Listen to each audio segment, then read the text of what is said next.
Om Shanti. Experiment on yourself and others with your mind, with the power of yoga.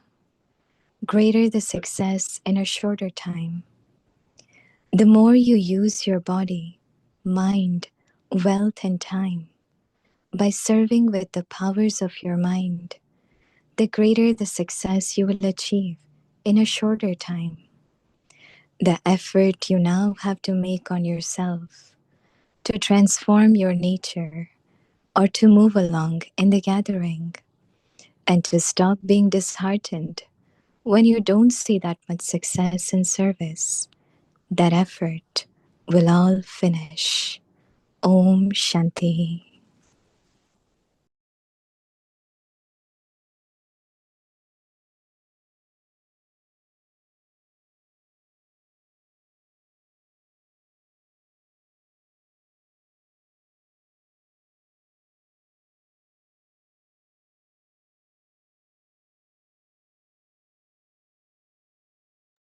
Om Shanti. Welcome to Vikti Parivar. Today is day 9. Experiment on yourself and others with your mind with the power of yoga. Today's topic: greater the success in a shorter time. Now we will listen to Mohini Didi.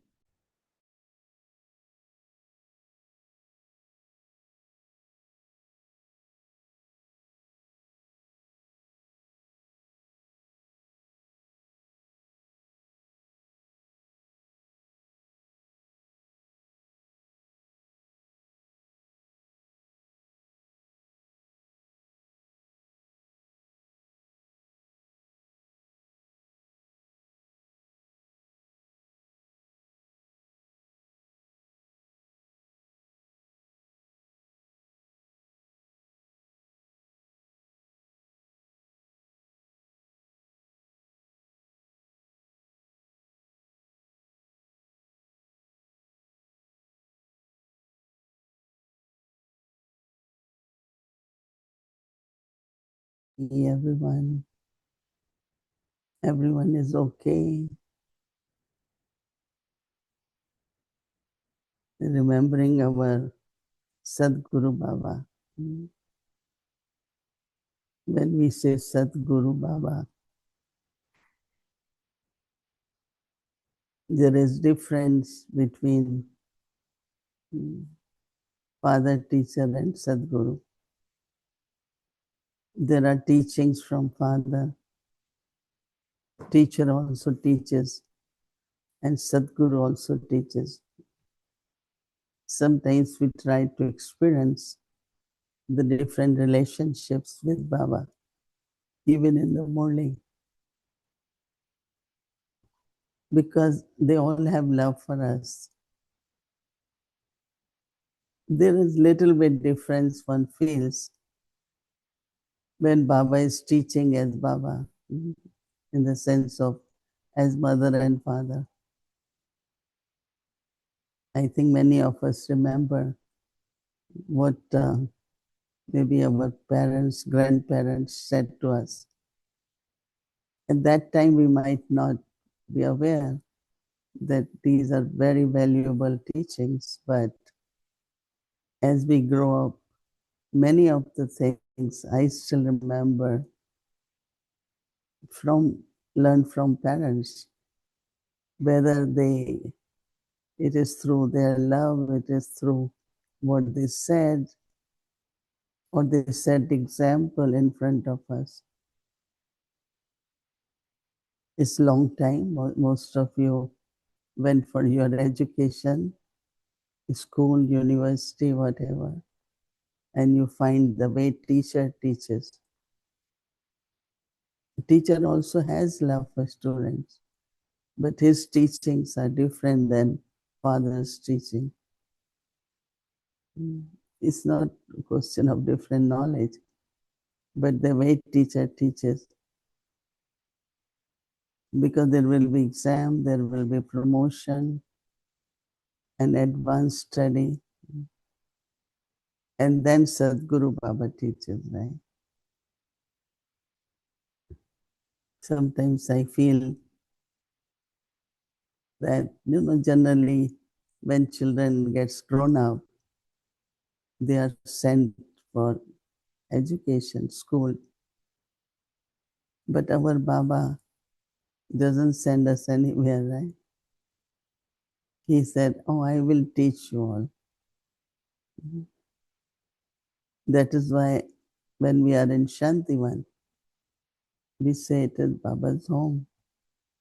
Then we also say it's university. But then also we call sometimes, it's like Baba's, people say Brahma Kumari's ashram, right?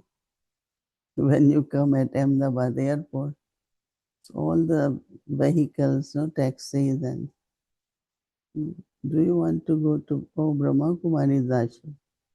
We will take you. They all call there Brahma Kumari's ashram because of the purity and so is Sadguru Baba, right? So all three relationships. But today is Sadguru Baba's day, so with lot of love, respect, the bhog is offered in the morning, and we also get Baba's message. I think some of you, those who understand and relate with Hindi language, that I did mention about our respectful, very respectable brother, Bridwan. It's so interesting. I know him since he was very young. He just got job and got a very good job in a big company. And that place is very known for the biggest dam in India. That time, I'm talking of now, or 50 years or 60 years ago. His father was in Gyan, and they were two brothers. And the center I was in Delhi. We are very, very near two big hospitals. So anyone who needed treatment, they will come. We will help them, send food for them. So one was his father. And very few at that time, we were total maybe 6, 7 centers. And good brothers, many families. So his father was one of the, like he had faith and lived with children, but very surrendered. And most of us, as very young age, start going to where they had opened the center. His father, they had at home. So I know him since then and his spiritual journey and whatever creativity he had for service. He was so determined to take up the topic of sermonizer of Gita, God of Gita. And a lot of people were against this concept to be taken up because we have created such friendship now. They said many might not accept it. But he was very determined. Baba had said, you have to do it.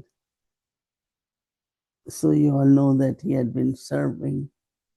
And we always tell him, don't worry, because your dream will be definitely completed.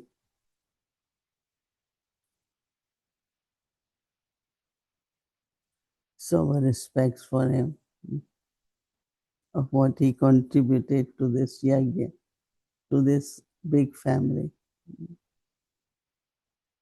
This drama, we were thinking that there many had been leaving to join advance party, right? We had Nirvar Bhai, then we had Ratan Mohini Didi, we had Nalini Didi, we had recently Avdesh Ben from Bhopal. They say at our funeral, the chief minister came, governor, all those very important people. Because all these sisters, they serve them. So a lot of love and respect is there, even in the people's mind, those who have very good position. So we had been doing service, everyone. Now Baba wants us to increase service of the mind. So Baba is saying that create success, great success in short time. Baba said the more you are, more you used your body, mind and wealth, and also time.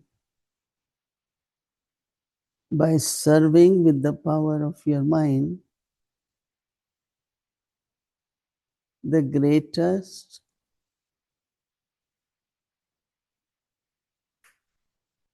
the success you will achieve in a shorter time. So Baba says that the effort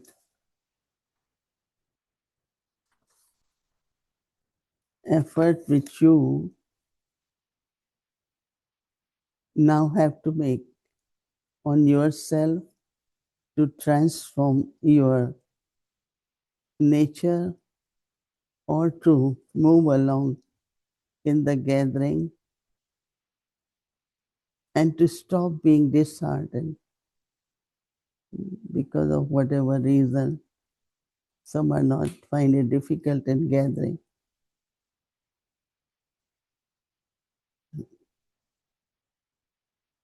So Baba says, and to stop being disheartened.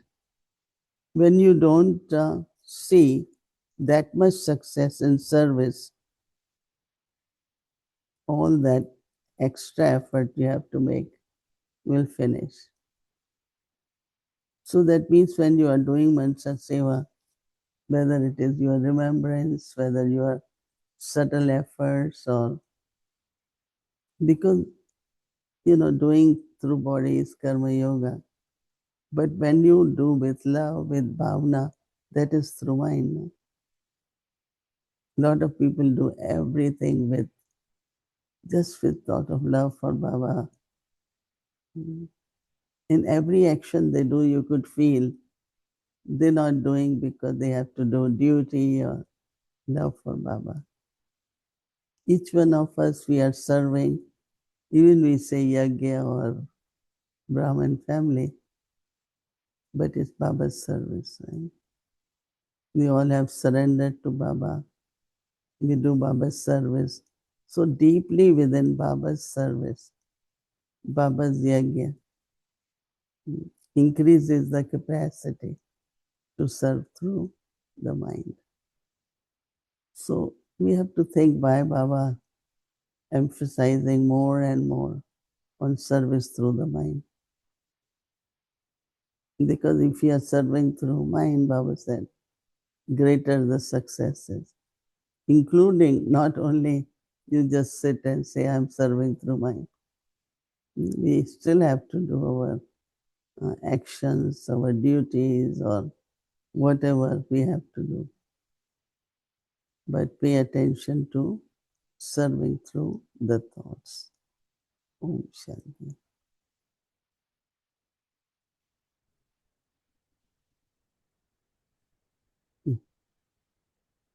Om Shanti, good morning.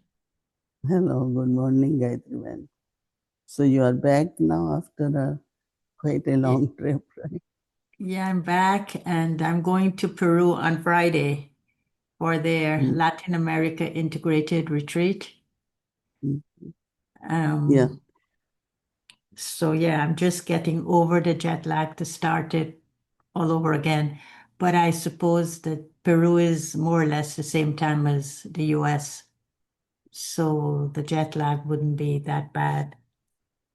But it was a nice trip. It was a very nice trip.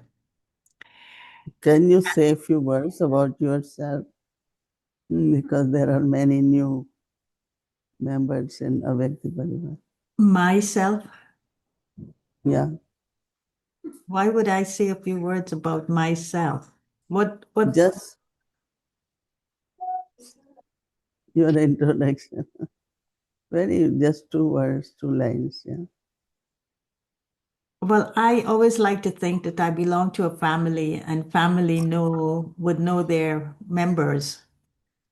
And I'm surprised you don't know me. But anyway, my name is Gayatri and I live in New York. And yeah, that's about who I am. 2 words.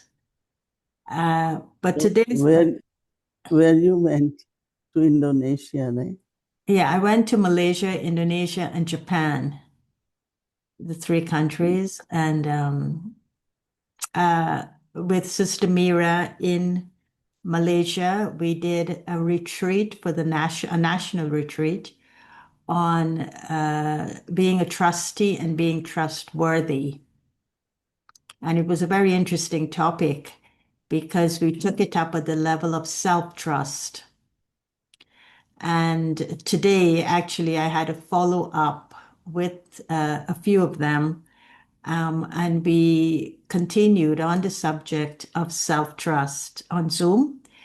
And it was interesting that on Mondays, Murli, on the 6th of October, Baba was talking about deceiving God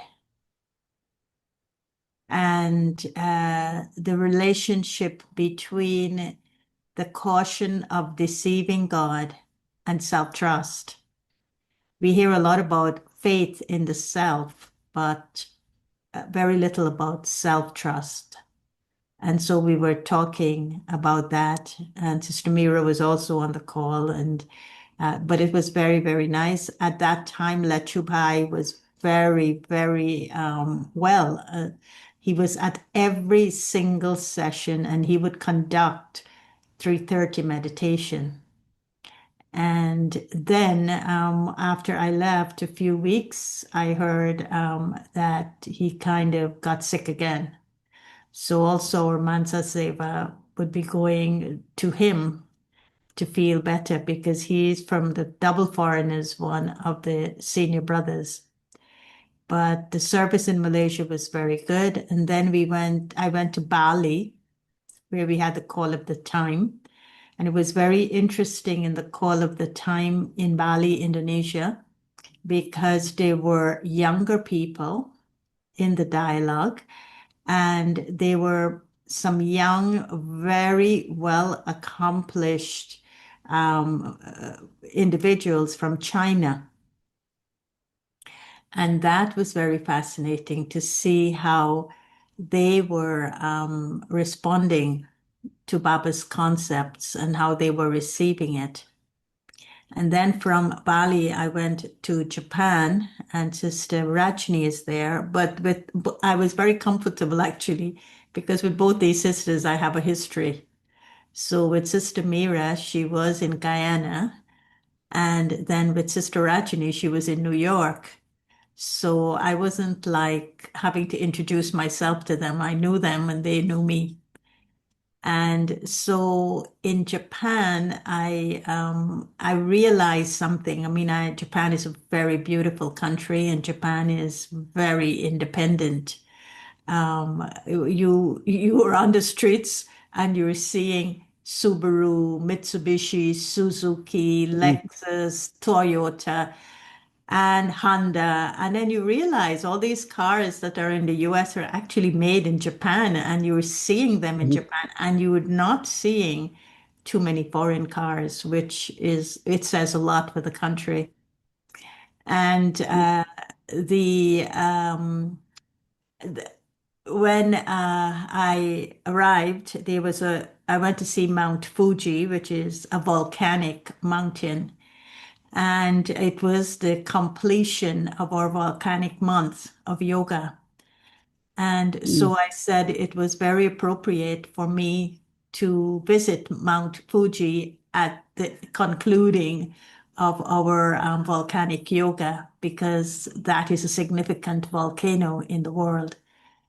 And then in the evening, we had this program at the Indian mission. And I'm telling you, because there was a highlight, there was a scientist from JAX, and JAX is their NASA, their space research center. And he was talking about the asteroids falling on Earth. And these things are so full of heat, they can blow the world up. I mean, the Earth, they could put it on fire. And he was saying from 2025 to 2030, in the next 5 years, you're going to see a lot more asteroids falling. And then he made the comment, because we were talking about International Day of Peace, he made the comment, which I expanded on. And of course, he says, well, I really didn't say it quite that way, but I was fascinated by what was being alluded from his speech. And he said that if you connect to an eternal virtue, collectively, you could actually vibrationally move the asteroids away from Earth, and maybe they would land in the water. You can't actually stop them from falling, but you could move the direction of it. And I'm saying now, Baba had said one day the scientists will reveal him and prove exactly what he was saying as a spiritual phenomenon. They will say that scientifically it's true, that our connection to peace, which is an eternal virtue, can actually vibrationally move things. You can't stop it, but you can make it go in another direction. So I challenged there were about 100 and some people it was at the consulate of India in Tokyo, that we have 5 years. Could we actually make a commitment that we will only connect our minds to peace, and through Mansa Seva, through the power of the mind, we could actually move these asteroids? And I asked them, I said, could you show the hands who will do it? No one put their hands up. No one put the hands up. And I said to them, how interesting that when we're asked to do these things that are so subtle, we don't put our hands up because we don't know what to do. And I was appreciating how lucky we are, because Baba tells us what to do. And then, of course, I went to Hiroshima, where the bomb was dropped on the 6th of August, 1945. And I met one of the survivors. Fuyoko had a program. She opened a peace center, which is right about 3 minutes walk from the actual Peace Park, which is now called a Peace Park, where the bomb was dropped. And there were about 45 or so of the key people in the community, and including that was representatives from the UN and their Senate and Congress, the government. But it was also this 88-year-old woman who was 8 years old when the bomb was dropped. And as you know, they also won the Nobel laureate, the survivors of the nuclear bomb that was dropped on Hiroshima. And so it was very nice to be with all of them. But before I started the Asia tour, I did it through India. So I made my first stop in Delhi. And it was very good, according to drama, because the stop in Delhi, I met with Brother Bridgemohan. And when I came back to Delhi to get my flight back to New York, I spent time with him as well. And I was sharing with him before I went to the Asia tour. I took Drishti from him, and I said, give me the power, because it was intense. It was an intense 3 weeks. So I said to him, give me the power through you. Baba will give me the power of what stage I need to have throughout the whole trip so that I remain strong, but I'm also used as an instrument to give the brothers and sisters in these countries what they need, because I don't know what they need. And he shook his head and he gave me long drishti. And when I came back, I was sharing with him. He was very, very animated. He was so full of, spirituality. And I said to him, he asked me how my trip was, and I was telling him. And particularly in Japan, what I found is that you would give whatever you say to them in words. But when you took them into meditation, when you did the meditation, that was when the transformation happened in them. And after the meditation, they would say, "Oh, I felt the light. Oh, I was embraced by the light. Oh, I felt the light within me." So I was saying that to Brother Bridge Mohan, and he said, that is the wave of service that we have to do now. We have to serve very little by words, but more through our stage. And so for me, those were his last words to me. And so now that he perhaps is transitioning, I don't know, but his words are very powerful. And so my question to you, Sister Mohini, is Baba always talks about effort over a long period of time. And that means from the time we take spiritual birth to the time perhaps when we accomplish a certain stage. But with the Dadis and now with Brother Bridge Mohan, and today's point, success with a short period of time and efforts in a short period of time that brings a success. Do you think that that is what Bob is also talking about, that their transition, which was a short period of time, I mean, it wasn't long, but it was intense for them. It was as if they were cut off from activity and action, and they were left in the body provided a space, a bodily space, for them to have this ultimate success. And so what is the difference between long term, over a long period of time, and over a short period of time in relation to success? Long term is practice. That means you have to keep practicing. Like when Baba says, within 1 second, go home, within 1 second. Now, those who had been practicing for a long time, they can do that in 1 second. Right? Someone recently sent me about 60 points, 60 practices, which are Baba saying in 1 second you do. So it is long-term practice with quick or instant, within 1 second, to be stable in that state. And now if we had been serving, and so especially when Baba says, if we had been serving through the mind, which even now Baba is emphasizing, but actually, we had been doing it.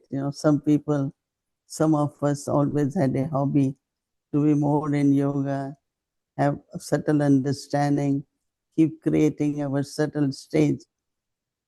So when Baba says short term here, really means is it could be within, the achievement, whether it's the personal perfection or achievement in the form of service. It's just in short time. It doesn't need long practice because we have done long practice. So it could be long term, but now at this time, as you said, that best way now is that they can see the light or they can feel light, they feel free from sorrow, they feel completely healed. There could be many things, but all that experience which people get is in a very short time, in the sense of it's more instant, it's more immediate, and that's how I see it. But in relation to the seniors, in that short period of time in which, you know, they go into that silence, the body isn't functioning as well as it can, but something else is happening because people tend to think they're settling karmas or they're suffering, and have that kind of sorrow, feeling sorry for them. But I feel from Brother Bridge Mohan's experience with him, he transcended it to such a extent that January to October, something that was very elevated happened in this short period of time for this year. And so, how do we change our perspective and remove it from the limitations of the corporeal and see it more in its subtle manifestation of completion? Yeah, I think that, you know, we would all like to continue, right? We like to do service, travel, give talks, do projects, right? But when soul's journey, it has reached to certain stage of perfection, now what one needs is some silence. And so the nature, that is body, stops us from doing a lot of things. So we go more inwards and introverted and start doing a lot of service through the mind. So I think that it's a help which the nature gives us. It just blocks you that you can't travel more now. You can't talk more than certain hours. Certain things physically are blocked, but internally journey becomes very intense because you are really moving fast now in short term towards stage of perfection. So how, we see externally, like Baba many times say, we see physical suffering but actually, when I went to see Brother Bridgewan, it's like spiritually they are in a very high stage and they are very close to Baba. Physically, maybe, yes, he cannot do whatever. So we should never see it as settling. We should see it last part of journey towards perfection. It's just like they have to be. So if we understand soul's journey and what the nature or the body goes through, and not see that in the pain, they are in suffering, because all dadis, like many people even tell me, oh, you have to do so much, not. I said, with Dadi was not in pain and served. Whatever their body was, they kept serving, if not physically, but at least through their face, their eyes, and we saw everybody in that stage of perfection. So I think that this becomes like whatever is left in our journey, then actually nature is helping us to complete that journey. But we should not see it as karmas and settling. And I think you just get chance to be completely in Baba's remembrance. And whatever traces are there, they all will be removed completely. Soul becomes pure, soul becomes perfect. Yeah. I had another question, but I think now my time is over with you. It's thing, but you can ask one. So. Okay. It's connected to the Murli of Monday. And I want to just put a context before I ask the question. In today's way of understanding knowledge, many people understand what Baba is saying through the Abhyakt Murlis. So they are understanding it through dharana. So their efforts are being made on the basis of the dharana. But I find with your generation and generation before yours, the ancestor souls and the senior brothers, their efforts were based on the Sakar Murlis, and the Sakar Murlis give us revelations. It gives us revelations. It's on the base, you make your efforts on the basis of understanding Gyan, foundational Gyan.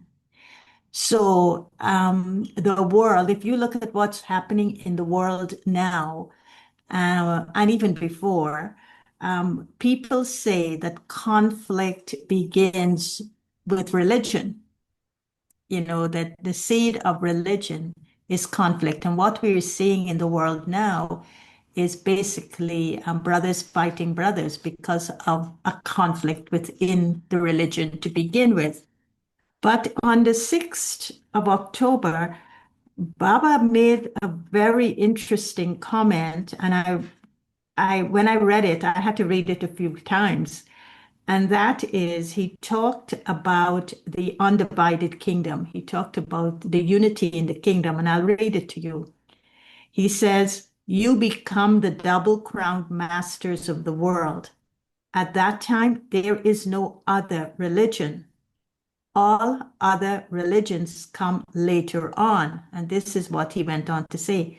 "Until those religions expand, the earlier kings come into conflict. And because of being vicious, they continue to divide everything up. At first, there was just the one kingdom throughout the whole world. Now, what Bob is saying here is that the religion came because there was a conflict in the kingdoms. So the seed of the conflict is not in the religion. The seed of the conflict was in the governance or the rulership or the people, as you would say, the politicians. But I just wanted clarification. Am I understanding it that way? Because then it shifts the understanding of what's happening in the world today. Mm. And the blame isn't just put on something that perhaps where the blame doesn't belong. Mm. Yeah, means many situations. I don't want to necessarily quote the names of countries, and Sure. Yeah. but But it's a yeah, general principle. Yeah. whether it is kingdoms or political aspect, but then on the other side, deep-rooted conflict also in beliefs.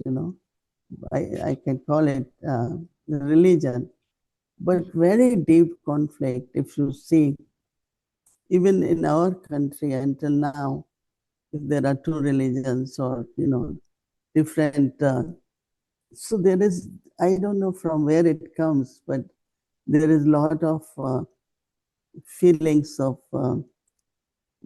not only conflict but sometimes hatred and feelings of revenge, and all that bloodshed which happened during partition of our country. It was very, very ugly. And it was basically religious based concept, where on other side, religion shouldn't have any kind of violence or any kind of, it should be very peaceful. So somewhere, like Baba talks about in golden age and silver age, religio-political powers, two crowns together. And later on, then two crowns, kingdom and then religion. So two bodies like state and religion both. And then gradually it's just like somewhere they get both mixed, and the conflicts are on both levels in a way. It is the emotions and the feelings of religion, but also then its power struggle, whether territorial or economical, which at present situation is happening. So somewhere I can say that it is in both powers, but somewhere it is integrated in both ways, whether it is authority, power, or whether it is faith. But I think it's very good question to think about more on it and understand, so that present situations which are being created is, when you get fascinated how this country becomes enemy to this one, or the wars suddenly, whether whatever way they fight. So I think then you understand more clearly that it is definitely religious based, but also power based. Yeah. If it's something I still am churning on, because I can't see that there's a conflict in the prophet's souls when they came to give the knowledge of that particular religion. But after the knowledge is given and it became a religion, Mhm. it was done so within the field of conflict that already existed. So yes, it's a lot to churn. So thank you very much, Didi. It's always wonderful to chat with you. Okay, thank you. Have good trip again to Peru. Lots of Yes, love to them. and if you have any message to send for them, then Boomy Ben could send it to me if you want to send good Okay. wishes for the Latin American. Mhm. I will do that. Okay. Okay. Om Thank you. Shanti.